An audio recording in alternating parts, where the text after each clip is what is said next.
Predali sme 100 000 párov griponožiek a viac ako 10 000 brankárskych rukavíc.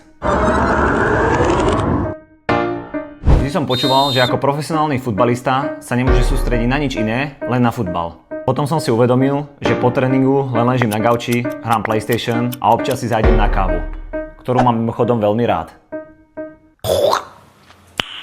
Nice. Ale mal som hlad vybudovať niečo viac. A vtedy som stretol Kostasa, môjho spoluhráča Vešteka Šamorín. Povedal mi o svojej podnikateľskej vášni. Neváhal som ani sekundu, pridal som sa k nemu. A tak sme začali s brankárskymi rukavicami, značkou Willpower.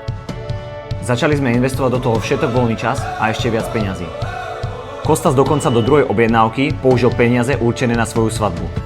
Podmienka bola vypredať všetky rukavice do leta. A čo sa stalo? Podarilo sa nám to. Odtedy sme sa nezastavili. Založili sme ďalšiu značku Grippower, aby sme priniesli najinovatívnejšie futbalové doplnky. Na začiatku sme spávali vedľa krabíc s rukavicami, potom sme boli v najmenšom sklade v obrovskom komplexe skladov v Budapešti a každý pôrok sme sa posúvali ďalej. Až sme sa dostali do nášho vysnívaného skladu v danom komplexe. A hádaj čo? Sťahujeme sa ešte do väčšieho. Minulý rok boli naše ponožky na Eure, viacerí reprezentanti ich nosia každý deň, Cezar Blackman hral Ligu majstrov proti Bayernu Mníchov a sú pravidelne v Ligue 1 vo Francúzsku. Dostali sme sa aj do La Ligy s maďarským reprezentantom Tamášom Nikičerom. A nakoniec sme prenikli až do Ligy majstrov aj s našimi rukavicami. Náš najväčší ambasador Willpower je Martin. Narodil sa s 12 prstami. Vyrobili sme mu vlastné personalizované rukavice. Jedný z prvých 12-prstových rukavíc na svete.